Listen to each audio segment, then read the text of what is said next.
بسم الله الرحمن الرحيم. الحمد لله الصلاة والسلام على رسول الله أما بعد.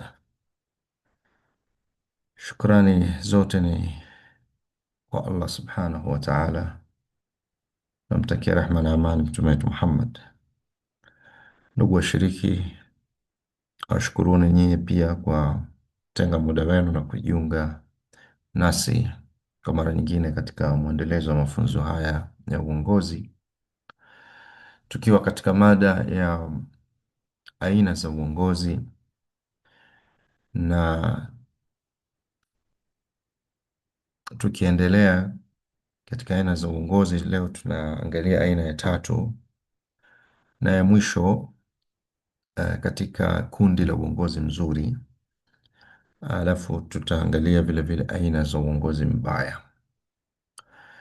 Leo tumefikia aina ya tatu ambayo inaitwa authentic leadership, ambayo sijui kama ni Kiswahili sahihi kusema uongozi wa uhalisia, uongozi kwa misingi ya ukweli. Vyovyote itakavyokuwa, kwamba aina hii ya uongozi, viongozi wake ni wakweli, wawazi na wanaishi katika maadili yao. Wanaishi katika maadili yao, sio maadili ya kikundi ambayo hayafungamani na maadili yao. Kwa hivyo hata wanapokuwa katika kikundi kikawa kina miiko au maadili ambayo hayafungamani na maadili wanaoamini wao, hawawi wanafiki katika jambo kama hilo. Kama maadili ya kikundi, miiko ya kikundi hayawafikiani na maadili yao, hawawi wanafiki. Kutetea au kulinda au kuishi au kujifanya wanaishi katika maadili ya kikundi hicho, wakati hawaamini na maadili hayo hayafungamani na uhalisia wao. Kwa hivyo hii ni aina ya uongozi ambao viongozi wake ni wakweli wa nafsi, ndani ya nafsi zao. Okay. Na ni kinyume cha ukweli ni kuwa mnafiki, kudhihirisha mambo ambayo sio uhalisia wake, kusema mambo ambayo sio uhalisia wake. Okay. Wanakuwa wawazi katika maamuzi yao, na daima wanakuwa ni watu wenye kujenga kuaminiana. Wanatengeneza mazingira ya watu kuaminiana. Kiongozi na wafuasi wake wanafanya kazi pamoja kuimarisha trust baina yao. Kila mmoja anakuwa mkweli kwa mwenzake na mwaminifu. Na hizi ni tabia mbili muhimu sana ambazo zinajenga watu kuaminiana: kuwa mkweli na kuwa ni mwaminifu katika yale ambayo yatakuwa umekabidhiwa kuyasimamia. Ukija kwenye maisha ya Mtume sallallahu alaihi wasallam, tunamwona Mtume sallallahu alaihi wasallam alikuwa ni mfano vile vile katika viongozi ambao walikuwa wakweli juu ya nafsi zao, kwa maana walikuwa wanatambua wao ni watu gani, yeye ni nani. Hata katika Qur'ani Mtume sallam anakiri kwamba yeye ni binadamu, haukatai ubinadamu wake. Sehemu mbalimbali katika Qur'ani unakuta Mtume sallam anasema ya kwamba mimi ni binadamu kama nyinyi. Kinyume chake ni kuna watu wakipata nafasi za uongozi huwa wanajiona wao kama ni tofauti,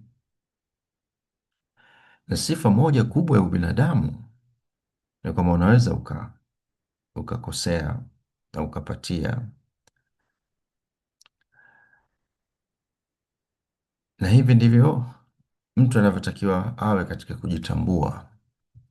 Jitambue kwamba wewe ni binadamu, na binadamu katika sifa yako kubwa, unaweza ukasahau, unahitaji kukumbushwa. Unaweza ukawa kuna jambo hulijui, unahitaji kujielimisha, unahitaji kuelimishwa. Unaweza ukafanya maamuzi sahihi, unaweza ukafanya maamuzi sio sahihi. Wewe ni binadamu. Huo ndio maana ya kuwa binadamu. Okay. Sifa zote hizi zinafungamana na ule binadamu wetu.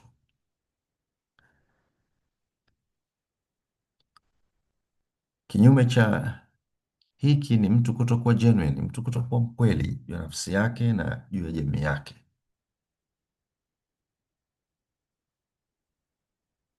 Mtume sallam alikuwa mwazi katika maamuzi yake, akiwashirikisha masahaba zake katika kufikia maamuzi, na wakati mwingine alikuwa akilazimika hata kueleza sababu za kufikia yale maamuzi. Kwa nini amefikia maamuzi haya? Kuna kipindi fulani Mtume sallam baada ya kutoka katika vita, katika moja ya vita alivyopigana Mtume sallam na kupata ngawira nyingi sana, Mtume sallam aliwapatia ngawira nyingi sana baadhi ya masahaba zake kuliko wengine, mpaka ikawa kuna naweza kusema grievances, ile hali ya kutokuridhika ikawa inapita katika vifua vya baadhi ya masahaba, kwamba wamepewa muhajirin au wamepewa watu fulani, na sisi Ansar hatukupewa ngawira hizi kwa namna ya sawasawa. Mtume sallam akalazimika kuwaeleza, kuexplain kwa nini amegawa vile alivyogawa, na katika speech yake hiyo iliwaliza Ansar, iliwaliza hawa Ansara au hawa watu ambao walikuja kushtaki kwa Mtume sallam kwamba tunaona kuna maneno katika jamii yetu juu ya namna ulivyogawa, na baadhi yetu hatujafurahi vile ulivyogawa. Mtume sallam aka acknowledge fadhila za watu wa Ansar, kwamba hakika nyinyi mmefanya haya, mmefanya haya, mmefanya haya na mnastahili, lakini hawa ambao nimewapa zaidi ni dhaifu katika imani zao, ni wageni katika Uislamu, na wakati wao wataondoka na ngawira, nyinyi mtaondoka na mimi, nyinyi mtaondoka na Mtume sallallahu alaihi wasallam. Akawaliza sana masahaba. Alikuwa muwazi kabisa katika maamuzi yake. Alikuwa akiwashauri masahaba zake, hakufanya maamuzi kwa ajili ya self interest zake. Kama kuna kitu amekifanya kwa ajili ya maslahi yake binafsi,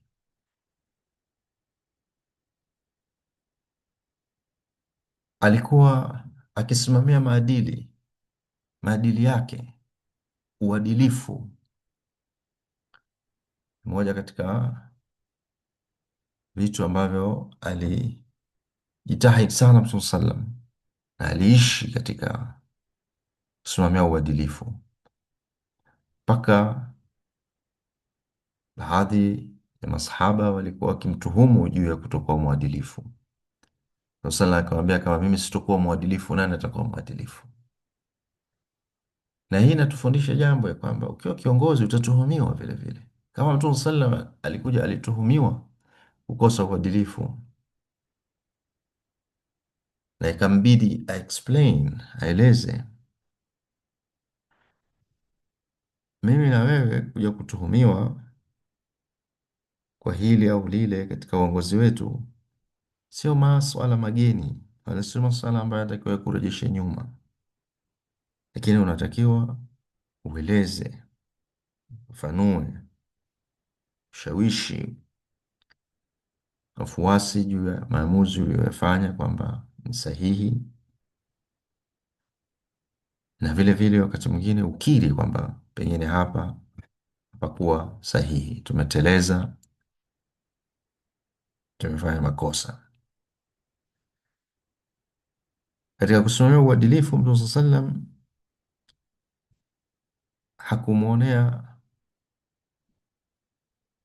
aibu yule anayefanya makosa, ima kwa sababu ni maarufu au kwa sababu ana mali au kwa sababu yote nyingine ile.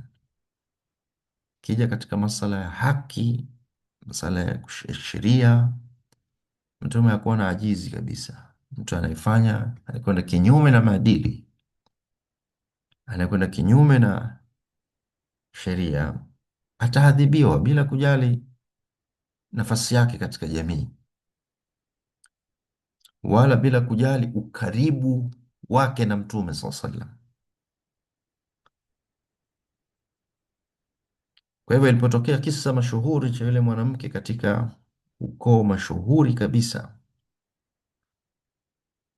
wa Kikureishi kuwa ameiba, kuwa amefanya jambo lisilofaa na anatakiwa adhibiwe kwa kuiba, mabwana wale wakakusanyika, wakaona ya kwamba itakuwaje, huyu ni mwanamke katika kabila tukufu la Kikureishi, hadhi ya kabila lake ni kubwa, wacha tukazungumze na Mtume sallam consider kitu kama hiki, consider, atazame kwamba huyu ni mwanamke katika makabila makubwa. Na hapo ndipo tunapata ile kauli yake mashuhuri alipokwenda Usama kumwombea mwanamke huyu asiadhibiwe. Mtume sallam alibadilika uso wake kwa hasira, akamuuliza Usama, wewe unakuja kuomba kumwombea mtu asalimike kutoka katika sheria ya Mwenyezi Mungu? Kama binti yangu mimi Fatma angeiba, achilia mbali huyo, binti yangu angekuwa ameiba, ningemkata mkono wake. Angalia ile level ya kimaadili aliyokuwa nayo Mtume sallallahu alaihi wasallam na usimamiaji wa amana. Kama kiongozi, kuna sheria atakayo uzisimamie. Kwa hivyo hakuna ajizi katika kuzisimamia hizo sheria, lakini leo kwa bahati mbaya sana tunajikuta kwa udhaifu wetu, unakuta wanyonge wakiiba, wanyonge wakifanya makosa wanaadhibiwa, lakini wale ambao ni wako kwenye hadhi fulani, ima ni tajiri au hadhi fulani ya mahusiano yao na mabwana wakubwa, wanaachwa, au kwa kuwa wako katika kundi fulani, katika chama fulani, pamoja na hawa wanaotakiwa kusimamia sheria, wanaachwa kwa sababu ya proximity, kwamba huyu bwana yuko karibu na fulani. Mpaka leo imefika mahala kila mtu anaona kupiga picha na kiongozi fulani ni kama vile kinga yake dhidi ya mfumo wa kisheria. kuonyesha kwamba yeye yuko karibu na kiongozi fulani. Kwa hivyo watu wanaotaka kusimamia sheria watafakari sana wanapomsogelea, kwa kuwa yeye yuko karibu na bwana fulani. Tumefika hapo katika baadhi yetu na baadhi ya uongozi wetu, linapokuja swala la kusimamia maadili, swala la kusimamia sheria, hatuko wa kweli, hatusimamii miiko tunayoiamini. Tunaweza tukawa nasema maneno mazuri, speech nzuri, lakini ikija katika utekelezaji hatupo kabisa, wala hatufikirii kutekeleza hivyo ambavyo tunavyosema. Kwa hiyo haya ni madhaifu makubwa, na yanapojitokeza unaona kwamba huyu sio authentic leader. Ni mtu ima anatumia tu fursa, au ana malengo yake mengine, lakini sio kiongozi mkweli wa nafsi yake na mkweli kwa jamii yake. Ana malengo yake mengine. Kwa hivyo kuwa kiongozi mkweli, minifu, inahitaji kuhakikisha ya kwamba unasimamia unachokiamini katika maadili mema na unaishi katika maadili hayo, na hutetereki katika kusimamia maadili hayo ambayo kwako kama kiongozi umepewa uyasimamie. Ni amana, ni amana. Hakuna ambaye atakuwa juu ya sheria, ima kwa sababu ya ukaribu, au kwa sababu ya kuwa tuko jumuiya moja, au kwa sababu tuko kwenye kabila moja, au tu kwa sababu tuko kwenye chama kimoja. Hayo hayazuii kila mmoja kuwajibika kwa makosa yake. Tazama makhalifa kina Umar na Abubakar Siddiq na kina Umar, walikuwa ni kweli, walikuwa wakiishi katika kushikamana na ukweli wanapoufahamu, na hata wanapofanya makosa walikuwa hawaoni tabu kukiri makosa hayo wazi kabisa. Wakati wa Abubakar Siddiq radhiallahu anhu, watu walipokuwa wamekataa kutoa zaka, kuja kundi la watu walinasema, Mtume amekufa, sisi hatutoi zaka. Abubakar Siddiq akawashirikisha masahaba zake, mnaonaje? Masahaba wale wakasema, tuwavumilie na nini, jua tumetoka kwenye msiba wa Mtume sallallahu alaihi wasallam, alitete kidogo, watu wako katika taharuki na nini. Abubakar Siddiq akaweka msimamo wake juu ya kile anachokiamini genuine, na akawa muwazi na akawa consistent katika maadili ya Kiislamu, kwamba kawambia, nitapigana vita na yeyote ambaye anatofautisha baina ya swala na zaka, na kama kuna mtu atazuia katika zaka, hata kama ni kamba tu ambayo alitakiwa atoe katika zaka, basi nitapigana naye vita. Amesimamia kweli na kile alichokuwa akiamini kwamba hiki ndio kitu sahihi. Sahaba wakabaki, utapigana na Waislamu? Hawa ni Waislamu, vipi utapigana nao vita? Alisimama imara, anambia tutapigana nao vita hata kama ni Waislamu. Muislamu anayetofautisha sala na zaka, huyo kwangu mimi anastahili kuuawa, anastahili kushughulikiwa. Kwa hakuhofia kwamba huyu ni kundi langu, kwamba hao ni Waislamu wenzetu. Hapana, si swala la Uislamu wenzako, ni swala la haki ya maskini hii, ni swala la haki iko wapi, ni swala la dini hii, nguzo ya dini. Zaka ni nguzo ya dini, ni haki za maskini. Yeyote atakayezuia chochote katika haki ya maskini, nitapambana naye, nitapambana naye ili nichukue haki hiyo kutoka kwake na kuifikisha kwa wanaostahili.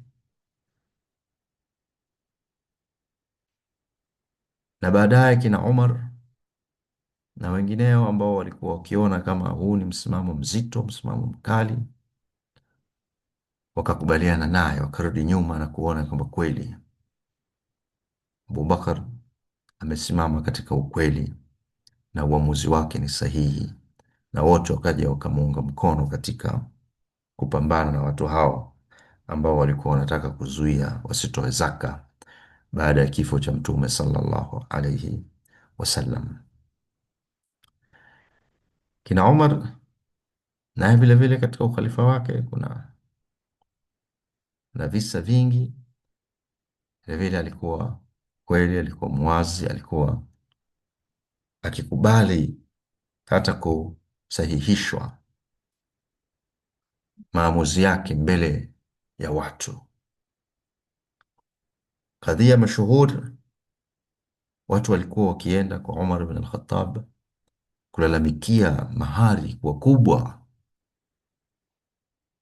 mahari zimekuwa kubwa.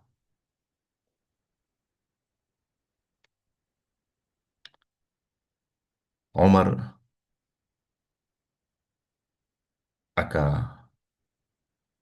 akawatangazia Waislamu ya kwamba anataka kuweka kima maalumu katika mahari. Imekuwa mashaka makubwa, malalamiko yamekuwa mengi ya mahari zimekuwa kubwa. Kwa hiyo akataka kutoa amri ya kwamba mahari isivuke kima fulani.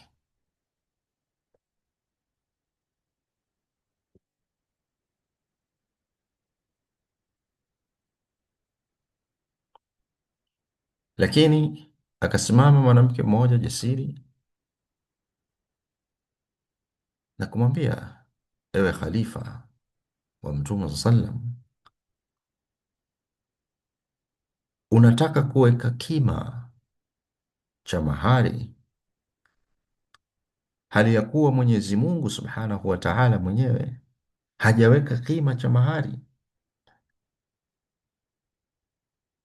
bali amesema ya kwamba kama mtawapa kintara, mali mingi, wanawake, hakuna tatizo.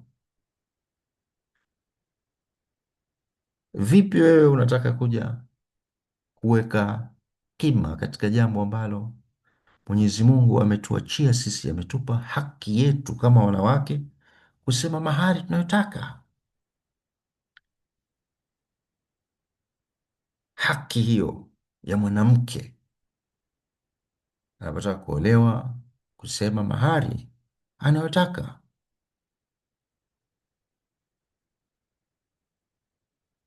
Mbele za watu, Umar bin Khattab ananasihiwa na mwanamke huyo shupavu, na mbele za watu Umar bin al-Khattab anakiri ya kwamba amepatia mwanamke huyu na nimekosea mimi, Umar bin al-Khattab. Na kwa wale ambao walikuwa wamjui, Umar bin al-Khattab alikuwa ni kiongozi mwenye msimamo, kiongozi alikuwa anaogopewa, kiongozi ambaye amepewa jina la Al-Faruq, kwa maana ya kwamba ni mtu ambaye ameweza kufarakanisha haki na batil. Ni kiongozi ambaye wakati mwingine, wakati wa Abubakar Siddiq, ilikuwa kuna baadhi ya maamuzi anapokuwa Umar ibn al-Khattab hayupo katika kushauriana kwao katika kikao chao cha shura, anasema nitaamua tu pale nitakaposikia rai ya Umar ibn al-Khattab, yani mpaka nimsikize Umar atasema nini ndio nitafikia maamuzi. Na wakati mwingine ilikuwa akiamua jambo, anawaambia maamuzi yangu ni haya iwapo tu Omar bin Khattab atawafik.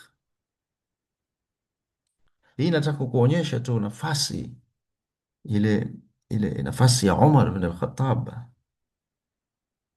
katika jamii ile ya Uislamu. Lakini pamoja na hivyo, alipouona ukweli akawa mkweli juu yake, kwamba kweli Mwenyezi Mungu kawapa wanawake haki ya mahari wanayotaka, kweli kwamba hiyo ni haki yao, huu ndio kweli. Hakutumia nguvu yake kama khalifa, na mimi ndio khalifa hapa na nishaamua na hivi ndivyo itakavyokuwa, mwataka mtaki. Hapana,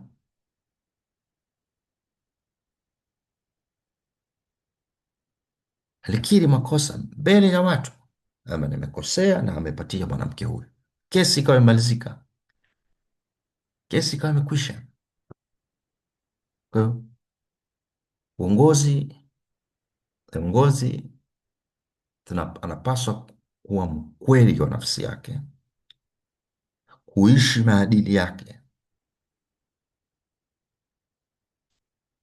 Huwezi kuwa na dhulwajihaini, una sura mbili, tatu, nne, tano, sita. Tukikaa pembeni huku unasikitika juu ya jambo fulani, tukija hadharani huku unapongeza. Huo sio uongozi wa ukweli. Huyu sio kiongozi anayeishi katika falsafa hii ya authentic leadership. Huyu ni mtu mwenye sura mbili, na kwa kweli wako viongozi wengi wenye namna hii, wako namna hiyo. Unakaa naye pembeni, anakwambia bwana, pale tumefanya hivi, pale bwana lakini hawezi kuthubutu kukiri jambo hilo au kuchukua hatua sahihi kurekebisha tatizo hilo, kwa kuhofia kikundi chake au kwa kuhofia nafasi yake au kwa kuhofia tu lawama na nini. Anashindwa kusimamia anachokiamini kuwa ni sahihi, ni haki, ni uadilifu. Hili ni jambo la kusikitikiwa sana sana sana sana. Tumewaona baadhi ya vijana tulikuwa tukiwadhania vizuri, wakishachaguliwa katika nafasi fulani, unashangaa kabisa, huyu alikuwa mwanaharakati mkubwa wa haki za wanafunzi wa Kiislamu, leo amepewa nafasi au yuko karibu na wenye maamuzi, lakini sauti yake haiko tena, hasikiki tena kutetea chochote katika masala ya wanafunzi wa Kiislamu au masala ya Waislamu, kwa sababu sasa hivi yuko karibu bwana na mkubwa fulani. Sasa haya ni madhaifu ambayo tunakuwa nayo baadhi yetu, tunashindwa kuishi katika ukweli na tunakuwa ni watu wenye sura nyingi, na hili si jambo, au hiyo ni ishara ya kwamba mtu huyo haishi katika uongozi wa ukweli au sio mkweli. Uongozi huu au aina hii ya uongozi katika taasisi, tunaweza kusema ni kwamba kiongozi anakuwa mkweli ku admit challenges. Kama tuna changamoto hapa, anaweka wazi mwelekeo wa taasisi kwa uwazi, kwa ukweli, na anatenda kimaadili. Kiongozi anayoishi falsafa hii atakuwa ni kweli, anaishi katika dira, sio dira inataka tuelekeza, tunataka tuende huku, dira yetu ni hivi. Ameingia pale ili tu apate nafasi, apate mshahara, lakini haamini hata juu ya hiyo dira, wala hana mikakati yoyote ya dhati ili kufika pale. Ni slogan tu, na wengine ni slogan tu, hii ni dira yetu, hii nini. slogan tu ya kupatia umaarufu fulani au kuwafumba wafuasi na kuwalevya katika hayo maneno, lakini ukija kwenye mikakati ili kufika kule hakuna actions za dhati kabisa za kutaka tufike pale au kwenye dira ile. Ikija katika utendaji, ana act ethically, anatenda kwa kimaadili, kwa kuzingatia maadili. Maadili yapo katika kila taasisi, kuna maadili watu wamejiwekea, eh, values, ethical values za kila taasisi kwa kila mfanyakazi, na zinatakiwa zisimamiwe. Taasisi kubwa leo duniani zina mpaka nafasi ya mtu anayeitwa Chief Ethical Officer. Sisi tumezoea kuna si Chief Finance Officer, si Chief Operating Officer. Sasa hivi katika masala haya ya kimaadili, taasisi zinatakiwa au zinafika mahala ya kwamba zinatengeneza idara ya kusimamia maadili na kuwa na Chief Ethical Officer.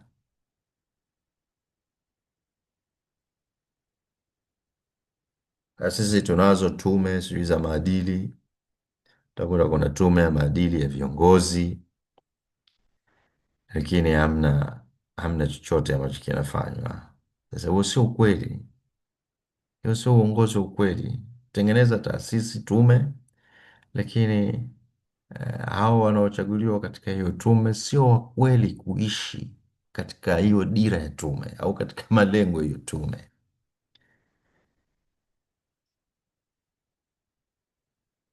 Watu wanakiuka maadili ya kiuongozi. Hakuna ripoti yoyote ile ambayo utaisoma mahala inayoonyesha ya kwamba kuna viongozi hawa na hawa na hawa wamechukuliwa hatua kutokana na kukiuka maadili haya na haya na haya. Hatusemi kwamba hawachukuliwi hatua, baadhi ya viongozi wanaokiuka maadili wanachukuliwa hatua, lakini tume hii inatakiwa iwe transparent, iwe uwazi kwamba huyu ametoka hapa au ametolewa hapa kwa sababu gani, jamii ijue. Lakini unakuta awamu hii fulani katolewa kwa sababu ambazo zinafahamika au zinahisiwa tu, watu wanabaki wanahisi tu, huyu labda alifanya hivi, alikiuka maadili haya, basi anapumzishwa. Baada ya muda unamkuta mtu huyo karudi tena kapewa nafasi kubwa zaidi, tofauti na hata aliyokuwa nayo awali. Nasema huyu jamaa alitolewa katika awamu fulani, eh, kwa sababu gani? Hakuna uwazi kwamba alikiuka maadili, alikiuka sheria, alifanya kitu fulani. Hakuna uwazi wote. Baada ya muda anakuja kiongozi mwingine, yule jamaa anaibuka tena kwa nafasi kubwa zaidi. Jamii inachanganyikiwa, inashindwa kuelewa kitu gani kinaendelea hapa. So, hakuna uwazi katika authentic leadership. Uwazi ni kitu muhimu sana. Kuzingatia maadili, kitu muhimu sana katika siasa. Wanaoishi katika fikra hii na uongozi chini ya misingi ya ukweli, wana prioritize wazi na uwajibikaji kuliko umaarufu. Leo kidogo tuko nyuma yake, kuna umaarufu unapewa kipaumbele zaidi. Huyu ni maarufu, au ana uwezo wa kushawishi watu, wa kuzungumza vizuri sana, eh, kuliko uwajibikaji, kuliko utendaji wake, kuliko uwezo wake wa kuongoza. Unapokuwa katika nyanja ya kisiasa, Kiongozi anayoishi value hii ana prioritize transparency, uwazi wa shughuli za kiserikali, isipokuwa of course yale ambayo kwa mujibu wa sheria yanatakiwa yalindwe. Hakuna serikali ambayo iko wazi katika kila kitu. Kuna mambo ni ya kiusalama, lakini kuna mambo mengine ni ya utendaji wa kiserikali, shughuli ambazo zinatakiwa watu wajue, wananchi wajue viongozi wao. Sasa leo chini ya hii tume tu ya maadili, unaweza ukapata tabu sana kutaka kujua viongozi wetu wanamiliki nini. Zinaweza zikawepo taarifa hizo, labda mpaka uende kwenye tume, lakini leo katika uwazi ni kuna mtandao, websites, vitu vinatakiwa viwekwe katika mtandao. Mtu unajua fulani viongozi wetu, hizi ndio qualification zake, hizi ndio mali zake na kadhalika na kadhalika. Na akitoka katika uongozi, update inaonyesha aliingia akiwa na net worth hii, ametoka akiwa na net worth hii. Wazi. Sasa kuna wakati nchi yetu au Tanzania tulikuwa katika ile taasisi ya kimataifa ya masuala ya wazi, promote kwamba nchi yetu itajitahidi kuembrace principle ya wazi katika shughuli zake. Alafu kuna kipindi fulani alipokuja kiongozi fulani akatoka kwenye jumuiya hiyo, toka katika taasisi ya kimataifa inayo promote masuala ya wazi. Sijui kama tumerudi tena au bado, lakini hiyo ni mfano katika uongozi wa ukweli utasimama katika kuwa wazi. Tulikuwa na kiongozi Tanzania wa awamu ya tatu Benjamin Mkapa, alikuja na slogan kama hiyo, ukweli na uwazi, ukweli na uwazi. Lakini kwa kiasi fulani anaweza ikawa alileta uwazi kwa namna fulani, lakini bado tuna safari ndefu katika kuendea swala la uwazi katika maamuzi ya kiserikali na katika taarifa na kadhalika. Bado tuna safari ndefu, lakini turudi vile vile kwenye taasisi zetu. Taasisi zetu vile vile tunatakiwa tuwe wawazi. Hii ni jumuiya ya watu, ina mapato, ina gharama. Mfano, taasisi ndogo tu kama ya msikiti, hapa kuna waumini wanajumuika, wanachanga, wanafanyaje? Okay, uwazi katika masala ya fedha na mali za msikiti unakuta hakuna, na kutokana na kukosekana uwazi kama huu, huwa ndo tunapoteza mali kinyemela, mali zinapotea. Sasa hakuna uwazi, watu hawajui nini kitu gani kilikuweko pale. Kwa hivyo kama mali bila daftari hupotea bila habari. Watu wachache tu, wawili watatu, ndo wanajua ile ni wakfu ya msikiti. Kwa mfano, anakufa wale, anabaki mmoja peke yake, yule sema wenzangu wote washakufa, kuna anayejua zaidi yangu. Anafanya mkakati wa kuibinafsisha kwa mali yake. Nani atajua? Nani anajua? Hakuna mtu anajua. Hakuwa na uwazi. Hatuna uwazi leo hata katika safu ya uongozi wa msikiti, uwazi hatuna. Yani nenda katika misikiti mingi, hujui nani imamu. Yani wewe ukiwa tu sio mkazi wa eneo hilo, hujui nani ndio imamu pale, nani naibu imamu, hujui nani um, kiongozi katika baraza la msikiti au bodi ya wadhamini, nani haijulikani. Hatusemi hawapo, lakini hakuna uwazi. Katika moja ya mambo ambayo yalinistaajabisha sana nchini Malaysia ni swala la uwazi katika uongozi wa msikiti. Naam, kama unavyojua Malaysia, mashallah, ni moja katika nchi za Kiislamu ambazo zinajitahidi sana kuembrace au kufanyia kazi maarifa wanaokuwa nayo katika kila level, yani masala maarifa ya kimanagement, ya kiuongozi. Wanajaribu sana kuhakikisha vitu hivi havibaki kwenye vitabu, vinakwenda katika utekelezaji. Moja katika mambo ambayo wameyafanya wenzetu kule Malaysia ni uh, kila msikiti takriban au mingi ambayo iko chini ya wizara ya masuala ya dini na nini, ukienda pale msikitini utakutana na organograph, utakutana na picha, yani fremu imeweka pale viongozi wote wa msikiti na watumishi wa idara za msikiti, utazikuta pale. Utakuta jina la imamu mkuu, na sio jina tu, mpaka picha yake na jina lake, bodi mbalimbali za msikiti na picha za viongozi wake, mpaka kwenye idara mbalimbali za msikiti, usafi, sijui usalama, sijui masala ya kitengo cha kusafisha maiti, unakuta majina yao na picha zao na namba zao za simu. Katika baadhi ya maeneo unakuta mpaka namba za simu.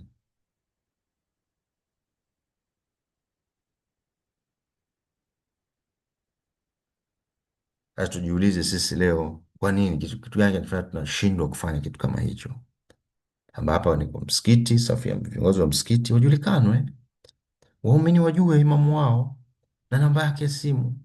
Mtu akiwa na haja na imamu wake ampigie simu, amtafute.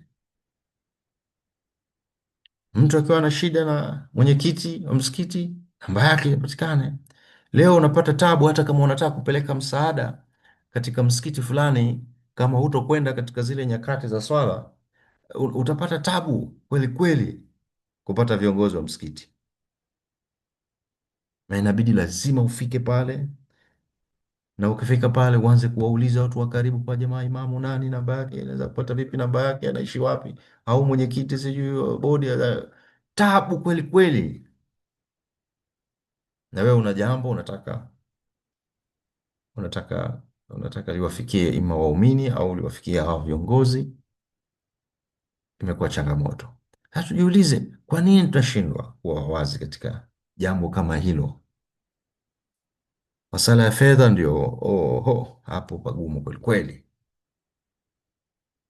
Watu wanachanga fedha, hata kuwa na chati tu ya kuonyesha mapato yalikuwa ni haya, matumizi yalikuwa ni haya. Huo pia ni mtihani katika misikiti yetu. Kitu gani tunaficha? Hatufaa kieleweki, lakini ni kwamba pengine hatujui kwamba uongozi unatakiwa uwe muwazi. Hizi si mali binafsi, wala hizi si taasisi binafsi. Hii ni taasisi inayotoa huduma kwa umma. Elimu, ukija kwenye taasisi zetu za elimu, kuishi katika falsafa hii ya uongozi, ni kwamba mwalimu anatakiwa ajenge vizuri kabisa maadili, sababu moja katika misingi ya authentic leadership ni mtu kuishi katika maadili yake. Kwa hiyo mwalimu ana nafasi kubwa sana kuhakikisha kwamba anajenga maadili na msimamo katika maadili hayo, mfanye mwanafunzi asimame imara katika kile anachokiamini au kile ambacho anapaswa kukiamini katika maadili. Ukweli, kwa mfano, uaminifu. Unatakiwa uwe mkweli, hata kama ukweli huo utakuwa mchungu kwako. Kullu haq walau kana murra, tunasema sema kweli hata kama ni mchungu kwako. Mwalimu anatakiwa ajenge ajenge tabia hii kwa mwanafunzi ya kuwa mkweli. bila kujali consequences. Lakini leo unakuta walimu wengine au baadhi yao wanawaharibu vijana. Anapokuwa mkweli, analaumika au haonekani kwamba amefanya kitu kizuri sana kwa kuwa mkweli, na wale ambao ni waongo na nini wanaonekana ni wajanja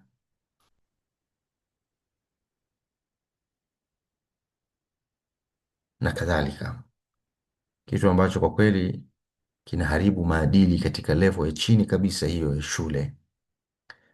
Na sisi wazazi pia tunaharibu wakati mwingine maadili kwa vijana wetu kwa kuwa sisi ndo waongo wa kwanza. Mzazi, baba, mama, ndo unaongoza kwa kuwa muongo, kwa kuwadanganya watoto wako. Na mtoto wako anapofanya udanganyifu akachomoka katika kadhia fulani, anaitwa mjanja. Huyu mjanja kweli. Sasa huko ni kutokuwa consistent katika values.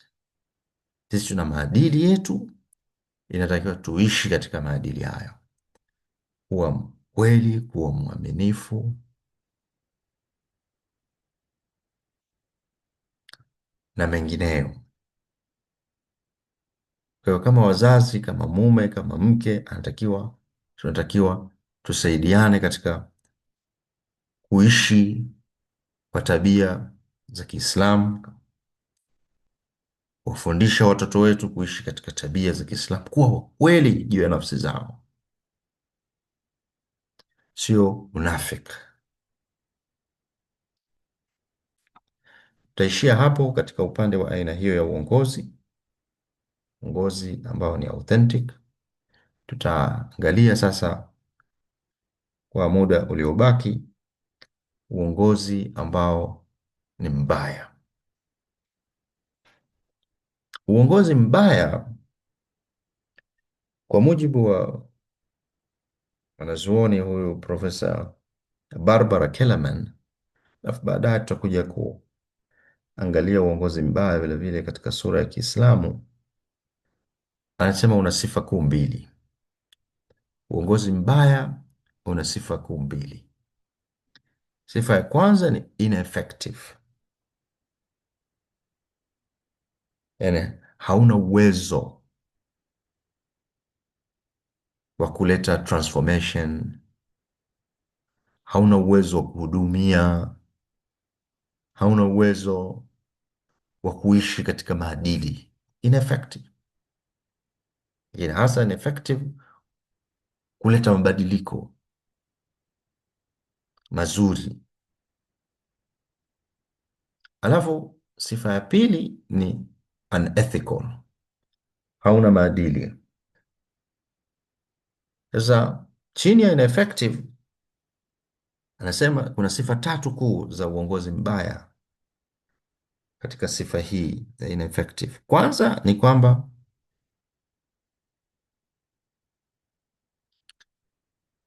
uongozi wake au viongozi wake ni watu ambao ni incompetent, hawana uwezo, wa kimaarifa, au hawana uwezo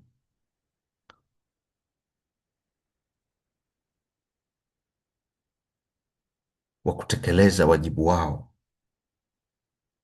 Inaweza kuwa mtu amepewa nafasi pale, lakini zile powers anazotakiwa awe nazo ili kuleta mabadiliko hana hizo powers. Kwa hiyo ni kama tu shadow tu fulani hivi, hata kama ana maarifa na uwezo, juzi, lakini amenyimwa tools za kumfanya aweze kuleta mabadiliko, anakuwa toothless. Lakini hasa katika sifa hii nasema ni kiongozi ana lack will or skill kuweza kusustain effective action, kuchukua hatua nzuri kabisa. Hana ujuzi, hana maarifa hana utashi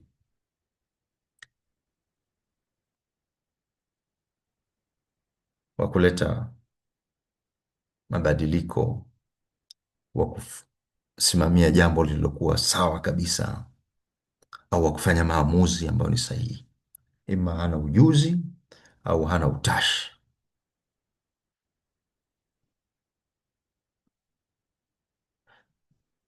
Sifa nyingine katika aina hii ya uongozi mbaya ambao ni effective ni rigid, usitaka kubadilika, hawataki kubadilika. Kiongozi ambao hawataki kubadilika,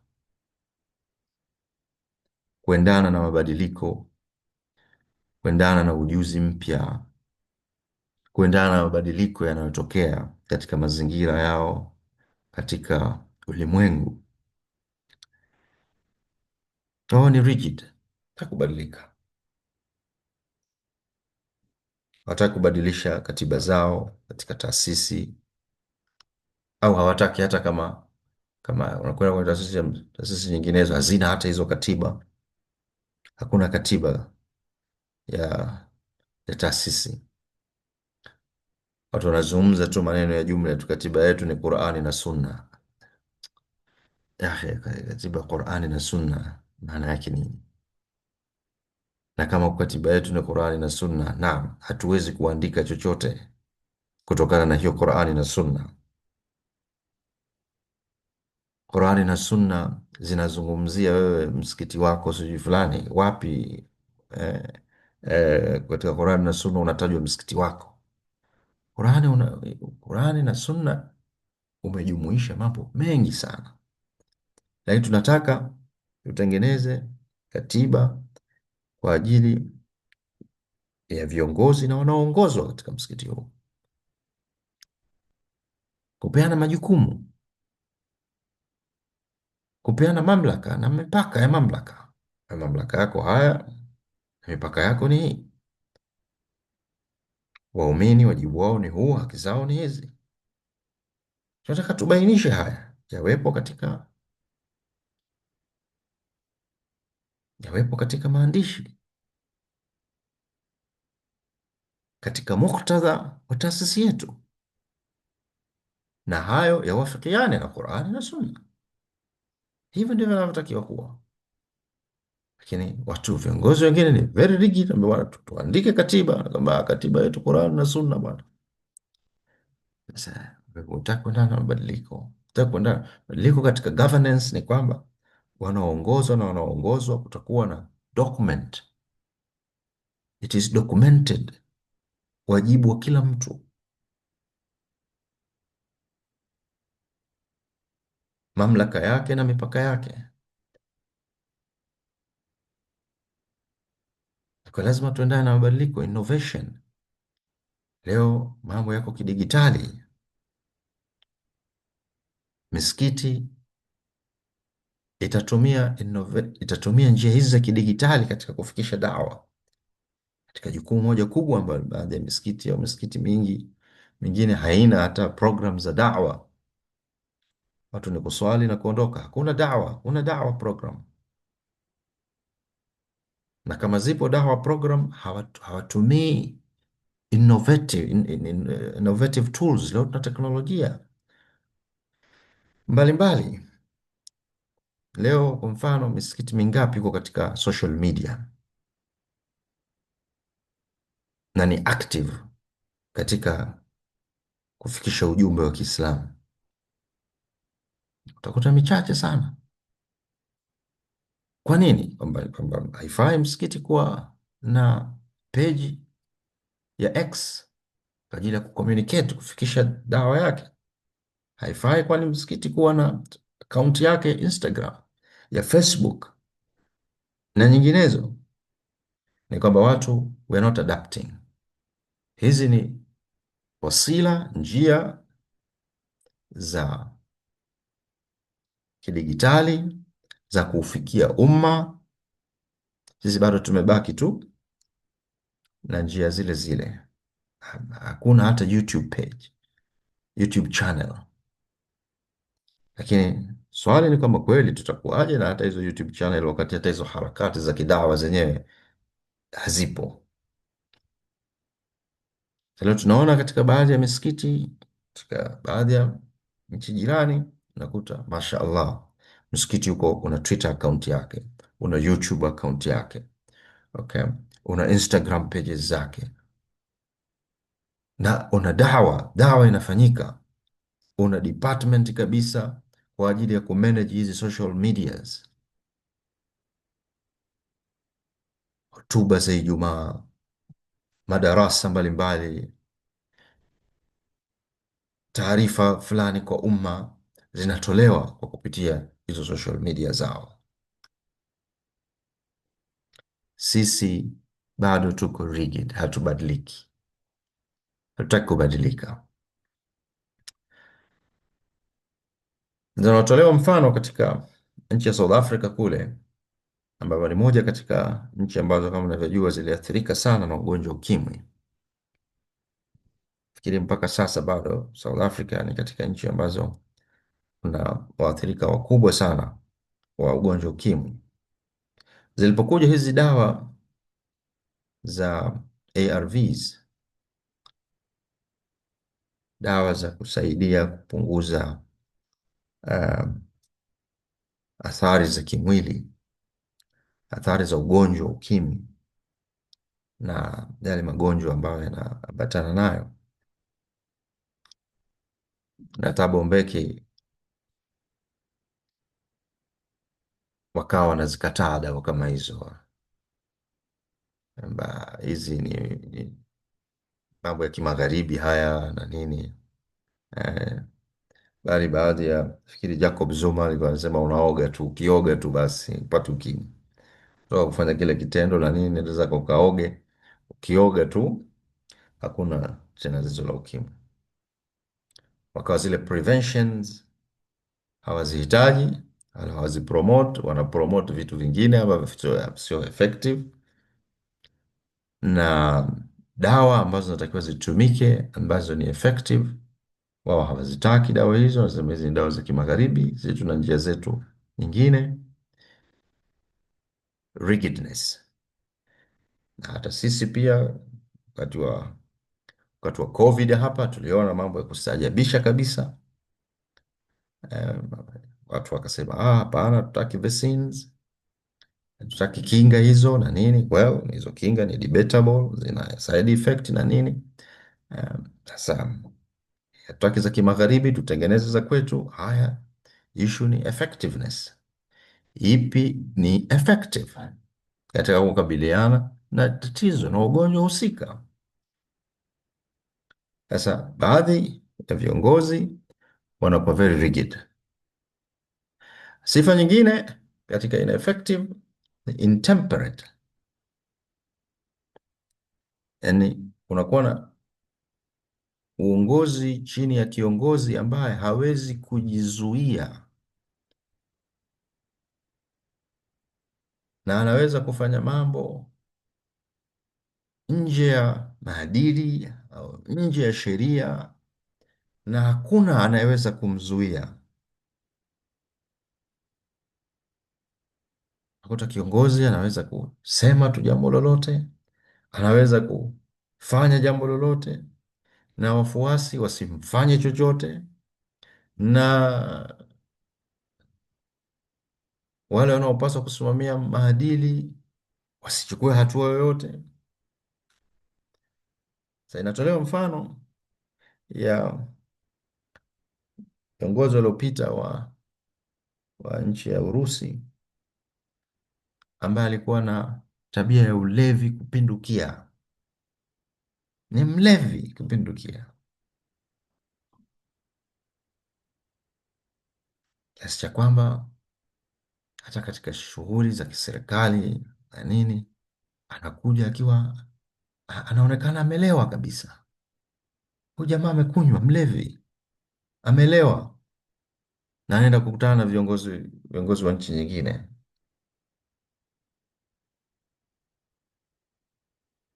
Kuna nchi moja hapa ya jirani vile vile, kiongozi wake alikuwa ana tabia ya usiku kutoka kwenda kwenye zile klabu alizokuwa akienda kabla ya kuwa kiongozi mkuu wa nchi,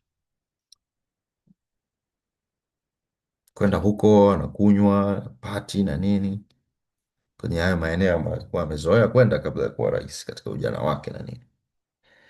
Lakini sasa watu wa system wa nchi hiyo walikuwa very clever, walisema bwana, huyu ana sneak, anatoka usiku na nini, nje ya taratibu zote za kiprotokoli za kiuraisi na nini, anachomoka na mtu wake, vaa nguo za kujificha ficha nini, anaingia kwenye gari ya nje ya utaratibu, anakwenda kwenye hizo baa bwana.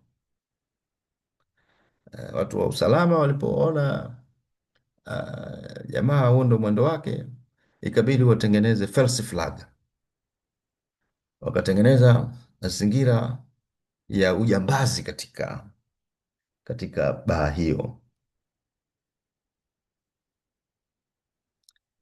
Siku moja mheshimiwa akaingia kule, kaenda kule na enjoy nini ulevi wake,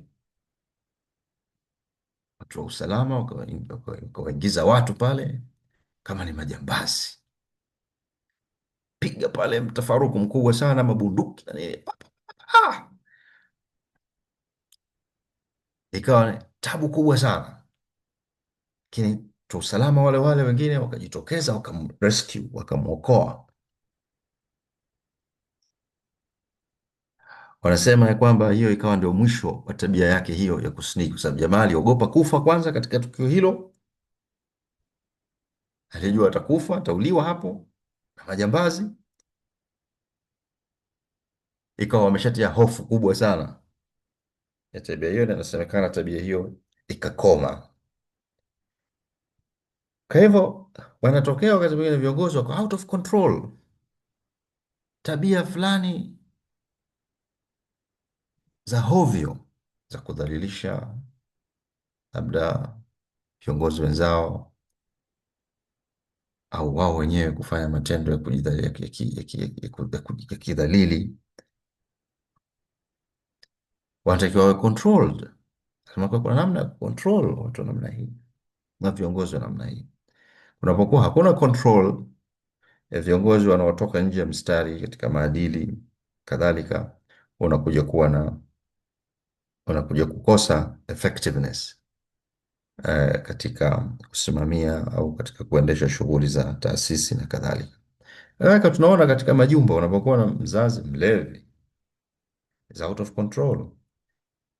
Kama hakutokuwa na juhudi za kubadilisha tabia hiyo, atakuja kufanya madhara makubwa sana kwa watoto, kwa familia. Unapokuwa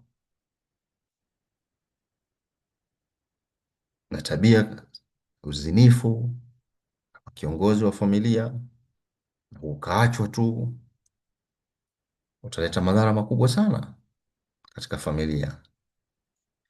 Kwa hivyo yale malezi ya watoto na wale wanaotakiwa kuongozwa, baba yao na mama yao, haya malezi yatakuwa yataharibika, kutoka hakuna effective child upbringing.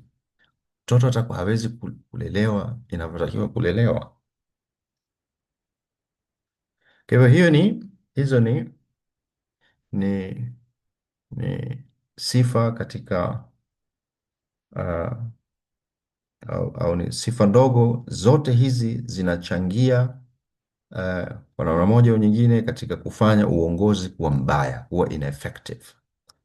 Na ukija kwenye ethical, katika kundi hili la uongozi ambao haufuati maadili, unakutana hapa na issue ya corruption, ufisadi. Uongozi mbaya unapambika vile vile na sifa ya ufisadi.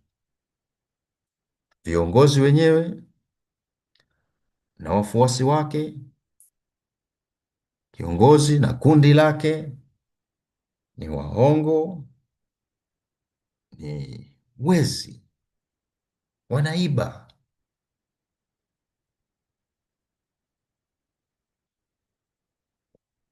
na hawajali maslahi ya wengine, ya wale wanaowaongoza, maslahi ya taasisi na kadhalika. Inatolewa mifano viongozi kama Mohamed Suharto wa Indonesia. Bwana inasemekana aliiba takriban bilioni 25 dola za Kimarekani. Rais wa Philippines Ferdinand Marcos kaiba takriban bilioni 7 dola za Kimarekani.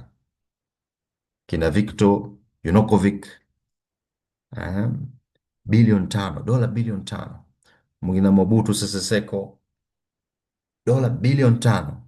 Kina Sani Abacha bilioni takriban 5. Kina Najib Razak ambaye amefungwa sasa hivi huko Malaysia bilioni 4.5. Milosevic bilioni 1, na orodha ndefu ndefu ndefu sana. Watu wanaiba. Hayo unakuta kiongozi wa taasisi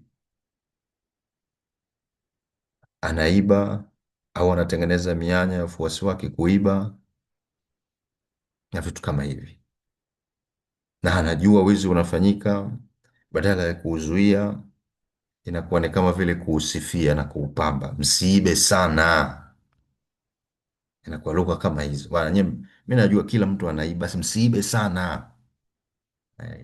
Tumefika hapo katika ile hali ya baadhi ya viongozi. Swala sio kuzuia watu wasiibe, bali usiibe sana. Hii usiibe sana ni kiasi gani? Ndio sana. Au wengine kama sasa ibeni, lakini sio mkishaiba mnaanza kujitangaza. Tumekutana na scenario kama hizo pia. Ah, wewe unaiba, sawa, iba, lakini bwana, sasa ukishaiba unaanza kuingia kwenye social media kuonyesha mapesa uliokuwa nayo na nini na nini. Unaanza kujigamba na kujitapa. Hiyo bwana haifai bwana. Na tatizo sio kuiba tena, tatizo ni kuonyesha kile ulichoiba na kujigamba kwa ule wizi uliofanya. Unakuta crisis kama hizo katika fikra za baadhi ya viongozi wako katika sura kama hizo. Wewe umeiba, basi kuna taratibu kwa kificho. Mtu anathubutu kuzungumza vitu kama hivi. Kwa badala ya kuzuia ufisadi, wizi, kuwashughulikia watu wanaodanganya umma, wadanganya watu, imekuwa ni normal. Ndani ya familia zetu uongo umekuwa normal. Hii ni unethical. Okay. Kumekuwa vile vile na wizi. Yaweza kabisa wakati mwingine mume akawa anamwibia mke, mke anamwibia mumewe, watu wanaibiana. Okay. Sasa hii ni sifa mbaya. Uongozi unaoibia taasisi, unaowaibia wafuasi wake, unaoibia, hii ni sifa moja, alama moja mbaya, uongozi uliokuwa hauna maadili, katika uongozi mbaya. Uongozi mwingine, sifa nyingine ya pili ni evil.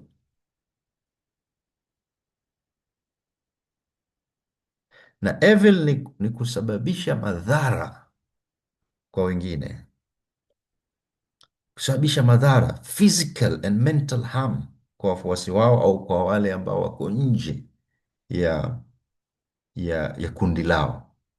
Sisi kundi chetu ni hiki. Kwa wale ambao wanatupinga, wanatofautiana na sisi kimawazo, lazima tuwashughulikie kwa kuwadhuru. Hiyo ndio maana ya evil katika concept hii ya uongozi mbaya uliokosa maadili. Ni evil, ni kiongozi au at least baadhi ya wafuasi wake wanatumia njia za kikatili kuwasababishia ima wafuasi wenzao ambao hawakubaliani nao, madhara ya kimwili au ya kiakili, au watu waliokuwa nje ya kundi lao na hawajali. Mifano ni mingi, kina Pol Pot, kuna Ratko Mladic, kuna George Bush na vita vyake dhidi ya Iraq, dhidi ya Saddam Hussein, bwana Benjamin Netanyahu, huyu katili gaidi kabisa, anayoyafanya kwa Palestina, kina Putin ndani ya Urusi na washughulikia wapinzani wake. Mara wengine wameshapewa tayari sumu, wengine wamepewa nini, na kuwafunga na kubambikia kesi. Kina Tony Blair, kina Trump leo, kina Hitler huko nyuma, kina King Leopold. Orodha ni ndefu ndefu sana.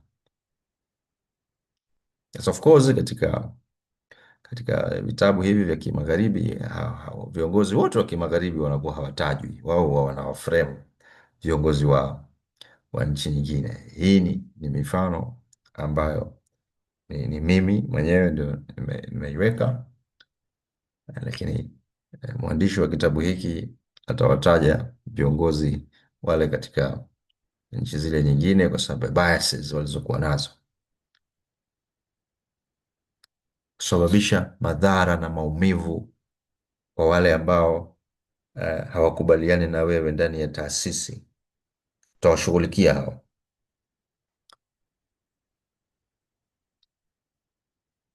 kwa sababu hawakuungi mkono.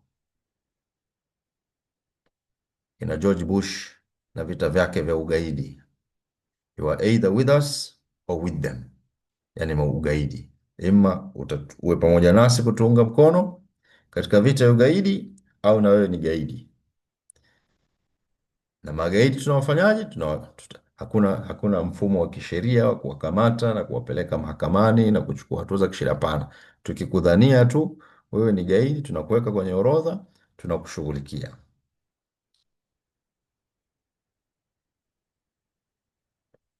Nchi zetu zikaenda mbio, kila nchi ikaanza kupitisha sheria ya ugaidi na nini, ili kujipendekeza au at least kuonekana ni kwamba mnaunga mkono vita dhidi ya ugaidi.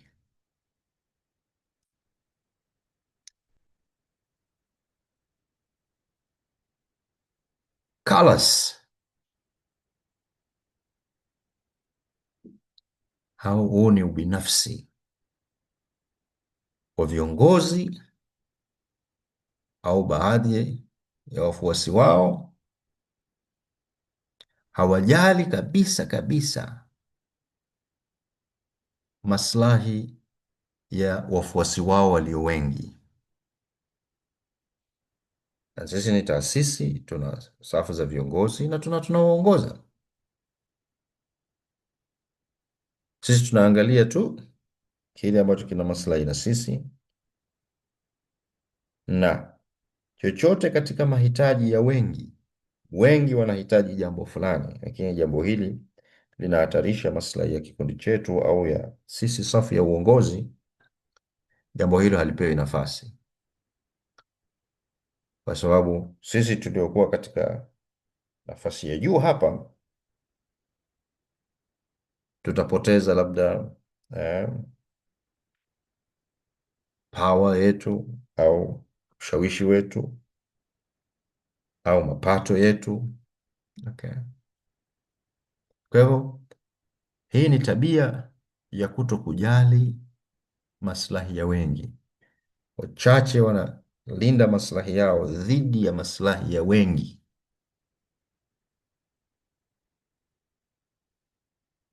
Kwa hivyo hata lile swala kwamba wengi wape halizingatiwi.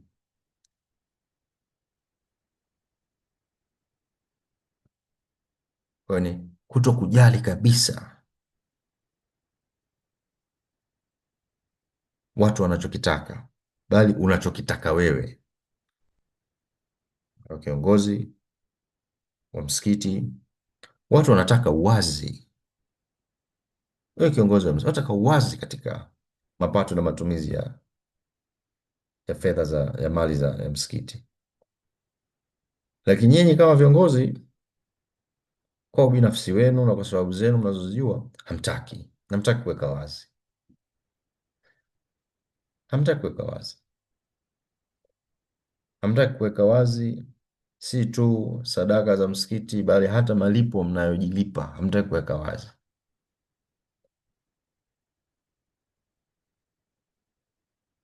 Waumini wanataka kitu fulani, maboresho fulani yafanyike, ima ya kidawa, kuwe na program fulani za kidawa, uongozi hautaki.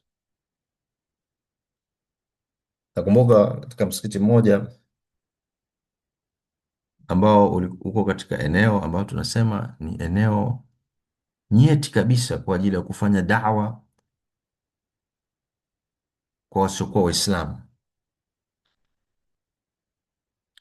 Nikamwambia sisi, mashallah, msikiti huu tuna dawa kubwa sana tunaifanya kwa Waislamu, kuwalingania Waislamu, kuwafundisha Waislamu dini yao na kadhalika, lakini sisi tumezungukwa hapa na wasiokuwa Waislamu. Tuna haja ya kufanya dawa kwa hawa wasiokuwa Waislamu.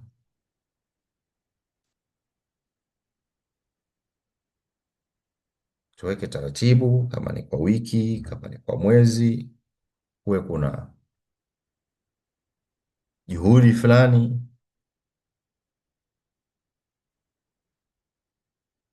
ya kuzungumza na kufikisha ujumbe wa Uislamu kwa wasiokuwa Waislamu, ima kuwaalika hapa msikitini kwamba siku fulani karibuni,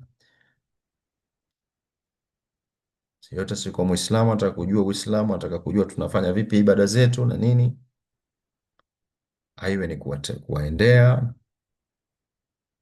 kufanya one to one kwa yule anayetaka kusikiza kujua Uislamu, kafikisha fikra kama hizi.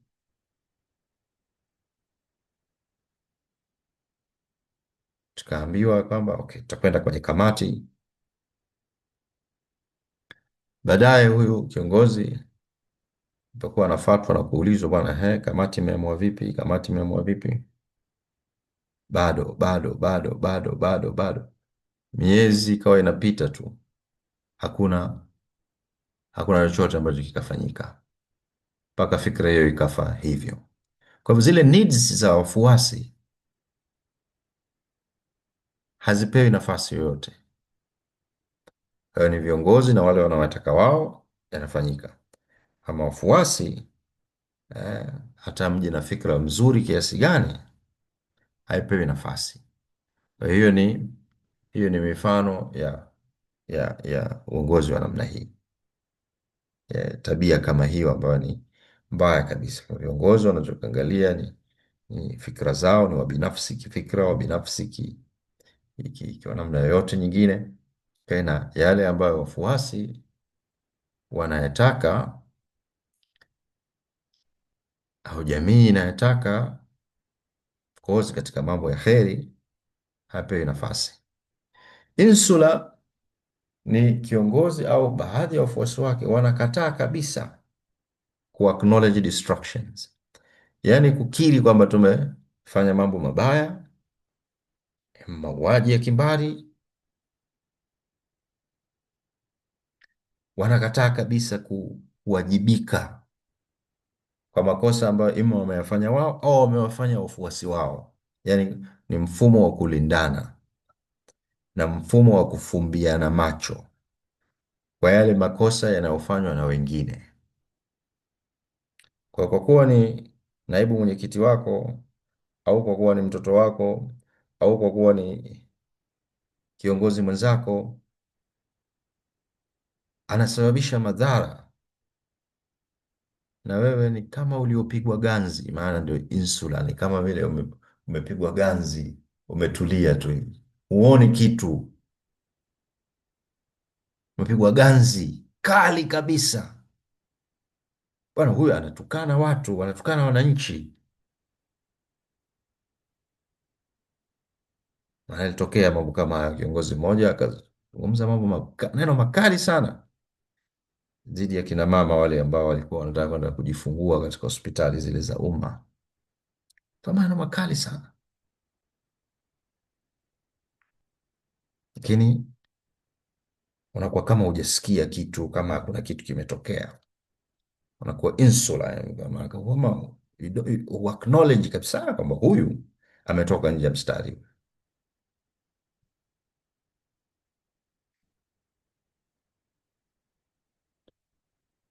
Kwa hivyo hiyo ni sifa nyingine. Kina Bill Clinton wakati wa mauaji ya Rwanda, walikuwa kama vile hakuna kinachotokea, yani kwa kuwa mauaji haya yanafanywa Waafrika huko, wa Rwanda huko, hakuna kitu chokuwa kinafanyika. Kule Serbia, Bosnia, Waislamu walipokuwa wanauliwa, mauaji ya kinyama kabisa. Okay. Kina Bill Clinton na nini hawakuchukua hatua zozote mpaka mwisho kabisa, mauaji yashatokea ya kutisha. Kina al-Bashir of Sudan, Darfur, mauaji yanafanyika. Kuna vikundi vya kijeshi, militias, zinaua huku, zinavamia huku, zinaharibu mali ya huku. Wewe kama eh, kiongozi, kama hukulioni hilo, unafumbia macho na nini, na pengine una connections zako, haya mambo unataka yawe au vipi? Almuradi umepigwa ganzi katika ku acknowledge, ukiri kwamba kuna tatizo hapa fulani, na tatizo hili linatakiwa lichukuliwe hatua, na zikaonekana hatua hizo zinachukuliwa. Hiyo ndio maana ya insula, kwa mtu amepigwa, kiongozi amepigwa ganzi kabisa. Kwa jambo baya linafanyika ndani ya familia, mtoto wako mwizi anawaibia watu, wewe kama mzazi uchukue hatua yote, nasema wacha bwana, jamii itamshughulikia, shauri yake imeshamkanya sana, lakini sasa wacha jamii yenyewe itamshughulikia. Eh, wewe unajua kabisa jamii, kwa mfano zetu huku zinawashughulikiaje wezi, zinawaua hivi kweli? Eh, si tu sheria za nchi, hata sheria ya Mungu, kwamba wewe unataka mtoto wako akishaiba akakamatwa huko achomwe moto, na unasema amemkuta ametaka mwenyewe. Kweli? Are you really a leader? Wewe ni mzazi kweli, kiongozi kweli? Au ni bora afungwe kuliko shari kubwa ya kutolewa uhai?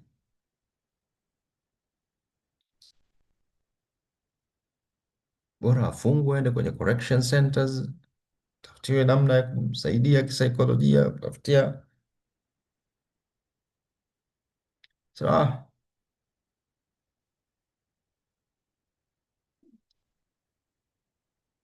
Sasa unakuwa kiongozi maovu, binti yako anatoka nyumbani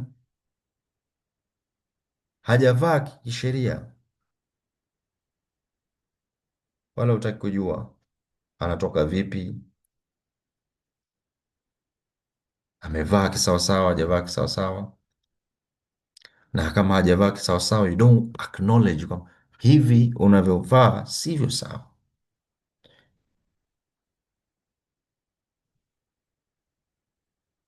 Kwa nini? Kwa sababu yule mtoto bwana ndo anatutekea bwana.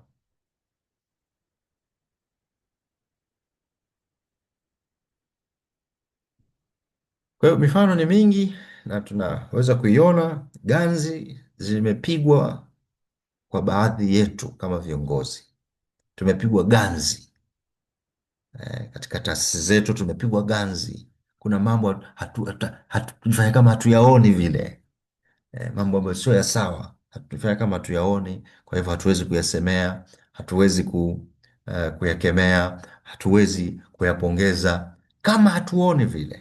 Hiyo ndio moja katika sifa ya viongozi waliokosa maadili au uongozi uliokosa maadili ni kuwa na watu wa namna hiyo. Mabaya yanayofanyika kwa baadhi yao ya wafuasi wao au kwa watu waliokuwa nje ya kundi lao, okay? Wao sasa hivi kuna vita vinaendelea huko Palestina na Gaza, kuna viongozi wamekaa kimya kabisa, pigwa ganzi kabisa, hakuna kusema chochote. Vita vinavyoendelea sasa hivi Israeli, Marekani na dhidi ya Irani, pigwa ganzi, hamna kitu chochote ambacho mtu anaweza kusema. Na sisi ni viongozi katika jumuiya zetu, katika taasisi zetu, katika nchi zetu, hamna kitu, piga ganzi. Sasa hiyo ni mifano ya tatizo la ukosefu wa maadili katika uongozi wetu. Muda umekwenda, lakini penda kumalizia tu ya kwamba kuna uongozi mwingine mbaya katika aina za uongozi, ni huu unaoitwa uongozi wa kiimla, authoritarian leadership, ambapo kiongozi ndio anafanya maamuzi yote bila ya kutaka ushauri wa yoyote, ndio ana control kile kitu, yeye ndo anatengeneza kanuni, yeye ndo anaweza kubadilisha hizo kanuni, na kila mtu anatakiwa atii, hata kama ni jambo lenyewe la ovyo, batili, haramu, nje ya utaratibu. Yeye ni yeye hagusiki, mamlaka yote yako centered kwake, centered power. Huo ndio udikteta, uongozi wa kiimla.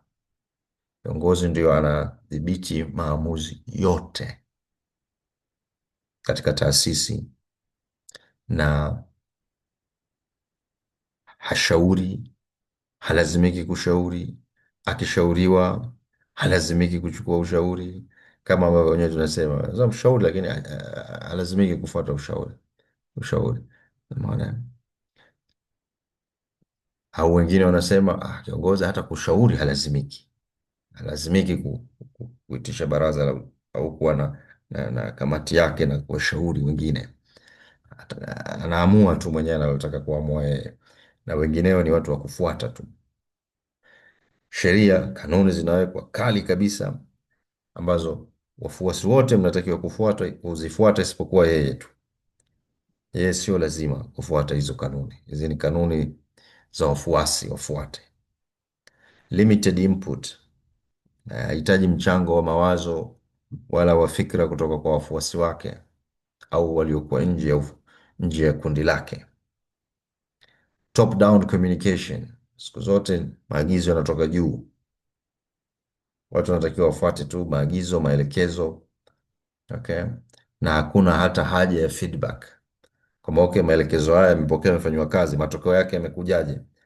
Haya matokeo msiyapeleke kule juu bwana, okay? Mtamuudhi kiongozi, kwa sababu amri zile ni zake, tumezifanyia kazi, zimeleta matokeo mabaya. Ukiyarejesha yale maamuzi, yale matokeo mabaya kwake, maanake itakuwa ni kama unamdhalilisha, unamwambia maamuzi yako yale yalikuwa ovyo kabisa, yameleta maafa fulani. Kwa hiyo feedback upward is discouraged, usipeleke feedback huko juu, okay? Nyinyi fanyieni kazi, matokeo mazuri haya, matokeo mabaya minya, na atakayejaribu kupeleka hizo feedback za maamuzi kama hayo, za maamuzi ya kiongozi wake, anashughulikiwa. Bwana, umefanya maamuzi, lakini maamuzi haya tumeyafanyia kazi, yameleta matokeo mabaya, kwa hivyo lazima uwajibike kwa maamuzi hayo uliyofanya. Na hapo ndipo penye mgogoro unapokuwepo. Maamuzi mabaya yanataka uwajibikaji. mtu awajibike kwa maamuzi yale. Sasa kwa kuwa ni dikteta, okay, hata kuwaza tu kwamba huyu kiongozi awajibike, hiyo inakuwa ni kosa, sio kusema, kuwaza tu, kama vile watu wanaona mawazo ya mtu.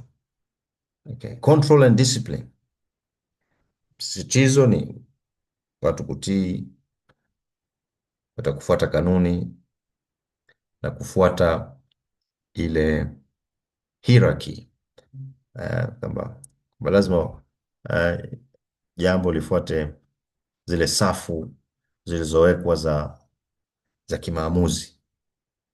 Okay. Kwa linapokuwa limetokea jambo muhimu kabisa, ambayo ili uwezi kuamua wewe bwana, ili anatakiwa amue fulani, naam, lakini kuna mazingira, kuna situations ambazo pengine zinahitajika hapa kufanya maamuzi. Okay. Lakini kila kitu lazima. Kwa hivyo control and discipline ndio vitu vinavyokuwa vinapewa mkazo wa hali ya juu.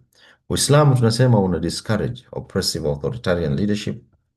Okay, aina hii ya uongozi wa kiimla, Uislamu unakemea kabisa dhulma, ukandamizaji wa kila namna.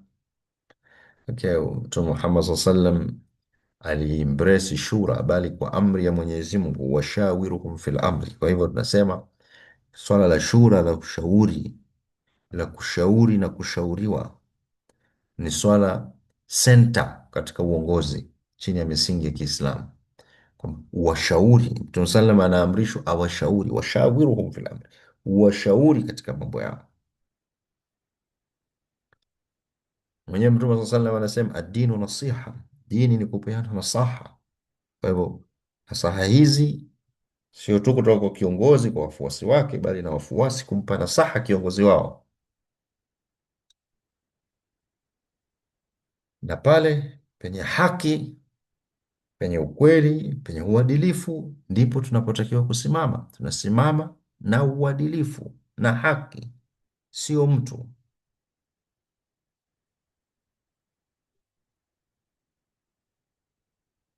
Kwamba kama fikra iliyopo katika fikra za huyu uh, Machiavelli katika kitabu chake The Prince, fikra iliyopo ni kwamba kiongozi wetu ni wetu, awe amepatia amekosea, tunamuunga mkono.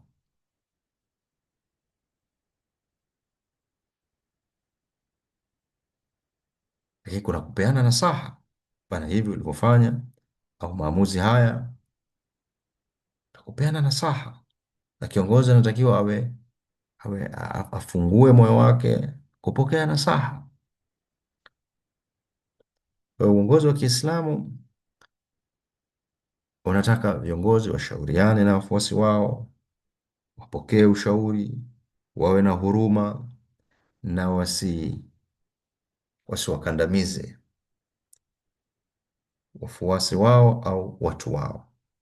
Kwa hiyo msingi muhimu, uongozi wa Kiislamu unasimama katika uadilifu, mashauriano na vile vile compassion, kuwa na huruma, na sio kutaka tu kuwa control watu, kukandamiza watu na na kutokubali kunasihiwa, kutokubali ukweli na kadhalika. Ndugu zangu, takomea hapa. Natumai itakuwa tumepata picha ya uongozi mbaya ni una sifa zipi, na hivyo ni wajibu wetu sisi kwa nafasi zetu kama ni viongozi katika familia zetu au juu ya nafsi zetu, okay, kuhakikisha kwamba tunatambua zile sifa za uongozi mbaya na kujitahidi kuziepuka na kujitahidi kuwanasihi wale ambao wanatuongoza kuziepuka sifa kama hizi, huwa zina madhara makubwa katika mafamilia au taasisi au hata nchi. Tafakuri ambayo nawaachia watu, tutaendelea kuizungumza katika grupu, ni aina gani ya uongozi ambayo inakuvutia. Bila shaka tunazungumzia hapa aina za uongozi mzuri.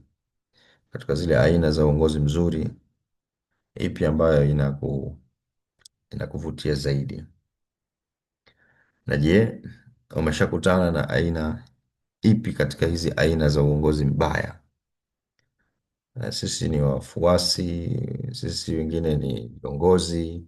Kwa hivyo huwa tunakutana, na hapa hata nimekuwa nikitoa mifano hapa na pale, unakutana na zile na mambo ambayo yanaonyesha huu ni uongozi mzuri kabisa, na huwa tunakutana vile vile na mambo ambayo yanaonyesha kwamba hapa kwa kweli kuna uongozi dhaifu au uongozi mbaya kabisa. Uongozi uliopo hapa mbaya kabisa. na na kuanzia kwenye nyumba, kwenye taasisi, vitu hivi huwa unaweza ukaviona tu, kwamba hapa eh, tuna tuna viongozi wa sawa sawa, na wakati mwingine unaona ya kwamba hapa uongozi dhaifu kabisa, au uongozi wa hapa ni mbaya kabisa. Sio tu dhaifu au kuna ubovu, bali wengine huu ni uongozi mbaya kabisa. Okay? Ambao wanaweza kupelekea mpaka kusababisha madhara kwa wale. Na haya jamani, yanatokea mpaka kwenye families. Okay? Nakumbuka kupata mashtaka mazito juu ya mtoto kwa na wazazi wake, wazazi wanavyomfanyia mtoto wao. Okay? Uh, ni mambo ambayo huwezi kuimagine hata kwamba inakuwaje mzazi anamfanyia mtoto wake mambo kama haya. Okay? Mambo ya kumuumiza kabisa na kumtesa mtoto wake, na kinyume chake pia yanatokea watoto kuwatesa wazee wao. Bila shaka changamoto na matatizo ni mengi, na anaweza ikatoka katika pande nyingi. Kwa hivyo sisi wote ni watu tunaoishi katika jamii, kwa hivyo tunakutana na situations mbalimbali ambazo ukizitazama na ukitafakari unaona ya kwamba hapa tuna changamoto kubwa sana, tuna changamoto kubwa sana. Au unaweza kuona ya kwamba hapa bwana, mashallah, uongozi wa taasisi hii umejitahidi, uongozi wa taasisi hii unafanya vizuri, uongozi wa jumuiya hii mzuri kabisa. Okay. Na kwa kweli pale kwenye uongozi mzuri utaona matokeo yake, matokeo yake pia yanakuwa ni mazuri. Okay, inakuwa ni mazuri na ni kitu ambacho kinaweza kupigiwa mfano kwamba hiki ni kitu ambacho kinaongozwa kwa namna mzuri, na ndio maana matokeo yake tunayaona. Walbaladu tayyib yakhruju nabatahu biidhni rabbih, pale ambapo mambo yako sawa kabisa, basi matunda yanakuja kuwa mazuri. Niishie hapa ndugu zangu, na niwaombe radhi kwa kuchukua muda mrefu, lakini nilikusudia leo nimalize mada hii ya uongozi, aina ya uongozi, ili inshallah taala tumove katika mada nyingine, mada ijayo ambayo itakuwa inajaribu kuangalia sasa aina za viongozi, aina za viongozi. Okay, tutakuja kujadili hilo katika mada hiyo itakayofuata, aina za viongozi na namna ambavyo wanagawanywa hawa viongozi katika makundi mbalimbali, aina zao na kadhalika. Inshallah taala tutaishia hapa katika kutazama dhana ya aina za uongozi. Kuna uongozi mzuri, kuna uongozi mbaya, na tumeona aina za uongozi mzuri tatu kwa uchache, na tumeona uongozi mbaya ni kitu gani na unapambika kwa sifa zipi, na tukaona aina mojawapo ya uongozi mbaya ambayo ni authoritarian, uongozi wa kiimla. Okay, au wa kidikteta, na ziko aina nyingine nyingi za uongozi mbaya. Kuna zile zinazoitwa toxic leadership. Okay, na nyinginezo, lakini hatutakuwa na muda wa kuzijadili hizo zote, bali tu darasa hili likuchochee fikra, likuchochee kutafuta na kuzama kwa undani juu ya aina nyinginezo za uongozi mbaya ambazo zimeandikwa. Inshallah taala tutajaribu kuzieleza nyingine kwa mukhtasar katika group, ili yule ambaye ni talib ilm anatafuta elimu maarifa zaidi aweze kutambua wataalamu watafiti yale ambayo wameandika katika aina aina mbaya za uongozi, na pengine inatofautiana vipi toxic leadership with authoritarian leadership. Okay, kunakuwa siku zote na fine lines za tofauti baina ya uongozi mmoja mbaya na wengine mbaya, japokuwa katika dhana ya kinadharia. Okay, na hata wakati mwingine katika uhalisia, na wakati mwingine unaweza kukuta is a mixture of authoritarian and toxic. Vinaungana, kuna mahala wanaungana, kuna mahala kuna common grounds na kuna areas ambazo mwenzake mwingine amemzidi mwingine, na kadhalika. Kwa hiyo niwashukuru wote mliopata nafasi kujiunga nami. Kama kuna mtu ana swali, tutatoa nafasi ya dakika 5 mtu kuuliza au kuchangia, alafu tuweze kufunga. Naam, ni wakati wenu sasa. Tuwakumbushe ya kwamba unaweza kuuliza kwenye chat, au unaweza vile vile ku, kuuliza au kuchangia katika group letu la WhatsApp, na vile vile unaweza uka unmute kama una mchango unataka kutoa. Kwa hivyo niwakaribishe katika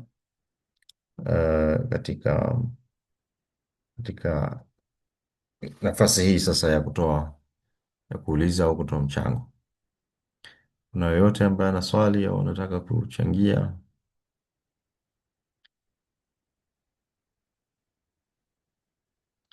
Sasa vile vile kama hakuna mtu mwenye swali au mchango, tunahitaji kutafakari vile vile.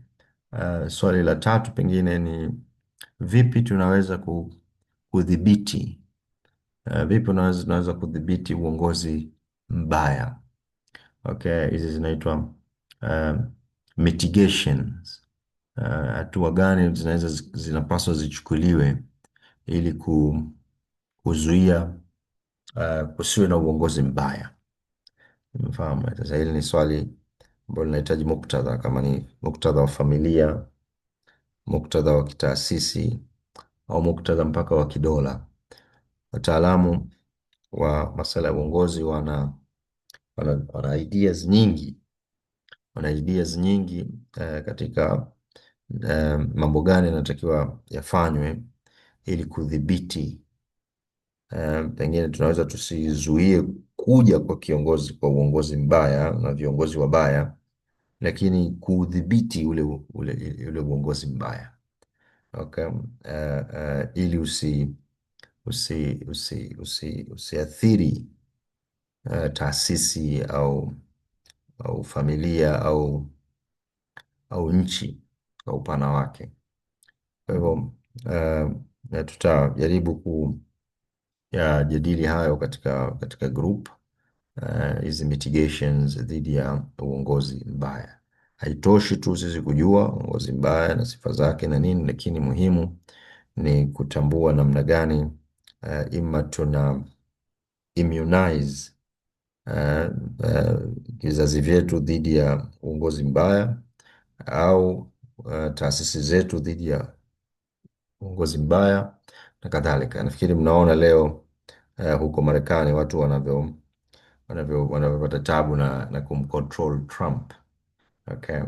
Kumcontrol Trump na kile ambacho anakifanya, changamoto wanayopata Waisraeli wenyewe dhidi ya Netanyahu na kile anachokifanya dhidi ya Wapalestina. Kwa hivyo aina za uongozi mbaya unahitajika kuwe na mikakati na namna ya kudhibiti hawa watu. Tusipoweka mikakati ya kudhibiti hawa watu, ni kwamba definitely maafa yanakuwa makubwa sana. Maafa yatakuwa katika kikundi chenyewe, yatakuwa katika taasisi yenyewe, yatakuwa katika jamii. Maafa makubwa yanatokea kunapokuwa na uongozi mbaya na viongozi wabaya. Kwa hivyo ni eneo linalohitaji tafakuri ya kina juu ya namna ya kudhibiti. Sasa tuna conventional methods za kudhibiti uongozi mbaya, na vile vile kuna Islamic methods, okay, njia za Kiislamu katika kudhibiti uongozi mbaya na limits zake. Okay, na nini tunatakiwa kufanya? Tunaweza um, tusijadili yote hayo kwa kina, lakini nazungumza kuchochea fikra ya washiriki kuweza kutafuta maarifa katika hali hii. Maana swala ni hili, okay, tuna uongozi mbaya, tunafanya nini sasa? Okay, tunafanya nini? Umeona? Hilo ni swali muhimu na la msingi. Au vipi tunazi immunize taasisi zetu, familia zetu dhidi ya uongozi mbaya. Umefahamu, eh? Kwa kuwa ni kitu really, hiki ni kitu kinatokea. Umefahamu, eh? Kwa hivyo ni muhimu kuweza kujua ideas za wataalamu wa fani ya uongozi, ambazo of course nyingine zinaweza kufanya kazi katika mazingira tofauti, sio fits all, sio kwamba zinaweza kufanya kazi kwenye mazingira yote, lakini kuna baadhi ya ideas zinaweza kufanya kazi katika taasisi fulani. Kwa mfano, moja katika ideas za kudhibiti uongozi ni kuwa na kikomo. Wanasema kudhibiti uongozi mbaya ni kuwa na kikomo cha uongozi. Siwe tu kwamba mtu anaongoza kimaisha. Iwe ni kuna kikomo cha kwamba utachaguliwa mara moja, mara mbili, mara tatu, au kutakuwa na swala zima la uchaguzi. Okay, so tu ukishaingia ndo basi kutakuwa na swala la uchaguzi utakaofanyika ila baada ya muda, lakini pia ukomo fika. Hata uwe mzuri kiasi gani na hata uwe mbaya kiasi gani, utakuwa na ukomo. Lakini hiyo ni katika mazingira fulani inaweza kufanya kazi, lakini ikawa haifanyi kazi katika mazingira mengine. Viongozi katika familia, kama ni baba, hakuna ukomo. Okay? Wewe bado unabeba jukumu la uongozi, hata kama hao vijana wako wanajisimamia wenyewe. Wewe bado ni kiongozi wao, kama baba, kama mama. Una nafasi yako bado, hauna kikomo. Okay. Sasa inawezekana kabisa wewe kama mzazi hauna kikomo, lakini una mambo ambayo kwa kweli unayofanya ambayo sio mazuri katika uongozi wako. Okay. Sasa kuna namna yake ya kuweza kukabiliana na muktadha kama huo. Kwa hivyo kama nilivyosema, kuna ideas ambazo nyingine zina work katika mazingira fulani, nyingine haziwork katika mazingira fulani. Okay. Na ni swala ambalo linatakiwa tafakuri, na watu wanatakiwa kujielimisha juu ya uh, uh, uh, fikra za wasomi wa uongozi, lakini pia fikra za wasomi wa Kiislamu katika kukabiliana na hizi changamoto za uongozi mbaya unapodhihiri. Taishia hapa, naona hakuna maswali, hakuna chango wote. Taishia hapa kwa leo. Niwatakie weekend njema. Subhanak Allahumma bihamdik, ashhadu an la ilaha illa anta, astaghfiruka wa atubu ilaik. Kwaherini na tuonane tena katika siku zijazo inshallah taala.